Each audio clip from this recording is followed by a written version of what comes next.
Bonjour et bienvenue dans le podcast Au cœur du sens. Je suis Audrey, coach professionnel certifié et auteur, et je te partage toutes mes expériences et mes apprentissages de plus de 45 ans d'une vie bien remplie qui m'ont permis de trouver peu à peu le sens de ma vie. Et pour l'épisode d'aujourd'hui, j'ai envie de te parler d'un sujet à la fois scientifique et très concret, c'est le nerf vague. J'ai découvert le nerf vague pendant la formation sur le système nerveux dont je t'ai parlé dans l'épisode 25. Et en fait, ce nerf vague, c'est un véritable fil conducteur entre ton cerveau, ton cœur, ton ventre et tout ton monde intérieur, si tu veux. Il a en fait, en quelque sorte, le pouvoir de relier le corps à l'esprit et surtout de ramener du calme là où il y a de l'agitation. C'est pour ça d'ailleurs que je me suis intéressée au sujet. Du coup, je voulais en savoir plus et dans cet épisode, on va voir précisément ce qu'est le nerf vague, à quoi il sert et à la fin, je te donnerai quelques tips pour mettre en pratique dans ta vie et te permettre de retrouver le calme intérieur un peu. Donc, d'abord, un peu de contexte. Le nerf vague, c'est le 10e nerf crânien.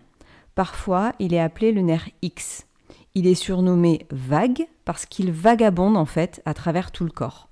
Et ce n'est pas qu'une image, il commence à la base de ton crâne, puis il descend le long du cou, traverse la poitrine, s'étend jusqu'à l'abdomen et il innerve une quantité impressionnante d'organes. Il est connecté au cœur, aux poumons, à l'estomac, aux intestins, au foie, aux reins, je pourrais tout citer en fait, et même aux cordes vocales.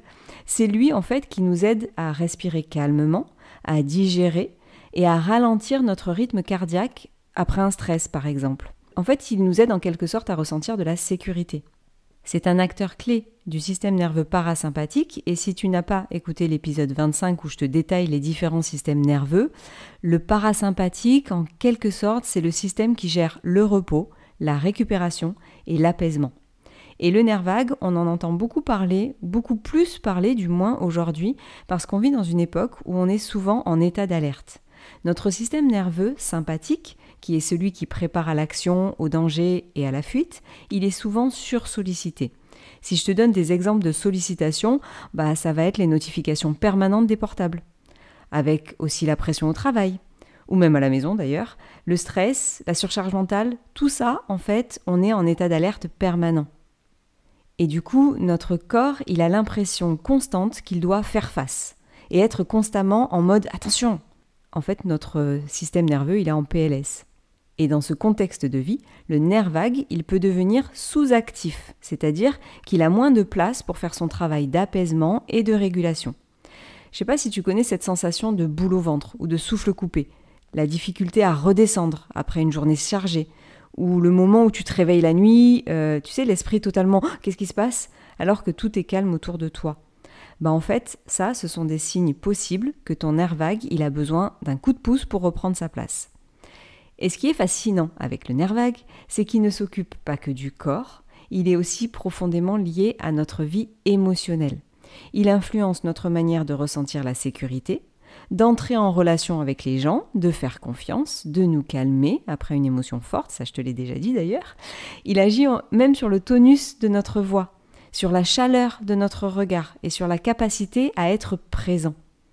Quand le nerf vague il fonctionne bien, on va en fait se sentir comme plus ancré, plus en lien avec les autres et avec soi-même aussi. Et c'est grâce à un nerf vague optimal, si on peut dire, qu'on peut traverser des émotions intenses sans se sentir dépassé. On récupère mieux, on dort mieux, on digère mieux. Et perso, c'est pour ça que j'ai voulu faire que mon nerf vague soit mon nouveau meilleur ami, si tu veux. En fait, ce nerf, c'est un allié de notre homéostasie. L'homéostasie, c'est l'équilibre interne du corps. Quand il fonctionne correctement, ce nerf veille à ce que les différentes fonctions du corps restent coordonnées.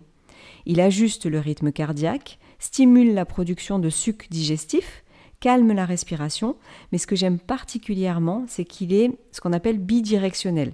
Ça veut dire qu'il reçoit des informations du cerveau, mais il envoie aussi des messages depuis le corps vers le cerveau. Et là, il y a quelque chose de très précieux. Ça veut dire en fait que ce que tu fais avec ton corps, respirer lentement, chanter, te bercer, rire, toutes ces petites actions, marcher en pleine nature, ça peut réellement modifier ton état intérieur. Tu n'es pas obligé d'attendre que ton mental soit calme pour te détendre. Tu peux passer par le corps pour retrouver cet apaisement mental.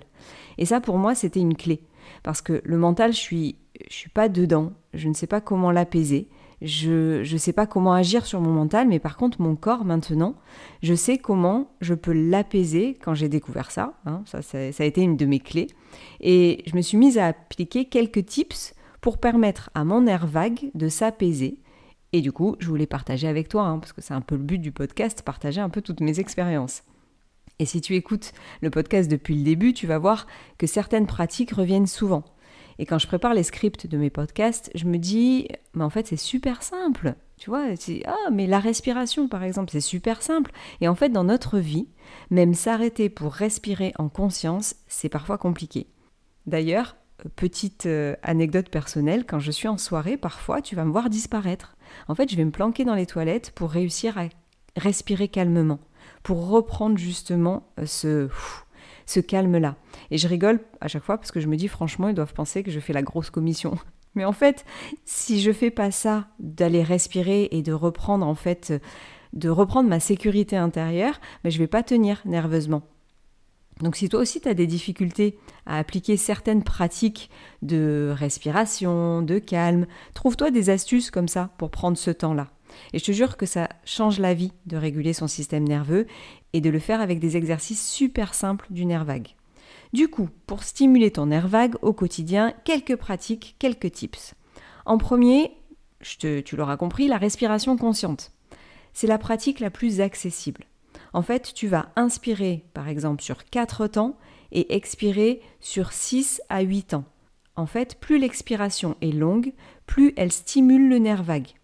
Idéalement, il faudrait le faire 3 minutes plusieurs fois par jour, surtout dans les moments de tension, dans les moments de ta vie où t'en peux plus. Et tu verras vraiment cet effet de... Ensuite, le deuxième, tu as le chant ou le toning. En fait, chanter, ça active les cordes vocales et ça stimule le nerf vague. Pour ça, tu n'as pas besoin de bien chanter, je te dis pas de faire un opéra. Tu peux juste faire vibrer des sons graves, comme le tu vois, tous ces sons-là qui vont faire vibrer tes cordes vocales. Tu le fais en conscience et tu vas voir en fait que ça permet d'apaiser. Ensuite, tu as aussi le contact avec l'eau froide qui peut activer une branche du nerf vague. Ça permet de redescendre rapidement en cas de montée d'émotion. Mais attention à cette technique aussi, c'est propre à chacun. Parce que si tu es vraiment sous tension, personnellement, moi, ça peut m'activer encore plus. Donc, à tester sur toi. Il y a aussi une autre technique, celle-là je l'adore, mais c'est pas évident tous les jours, c'est une technique qui consiste à rire. Parce que rire sincèrement, ça déclenche une réponse parasympathique. Ça renforce le lien social et ça tonifie ton nerf vague. Et tu peux même tester et te laisser aller à un rire forcé. Le corps, il ne fait pas toujours la différence. Je sais pas si tu as vu, il y a des gens d'ailleurs qui font ça. Ils se mettent à rire en se forçant. Et après, ça déclenche un vrai rire. Du style...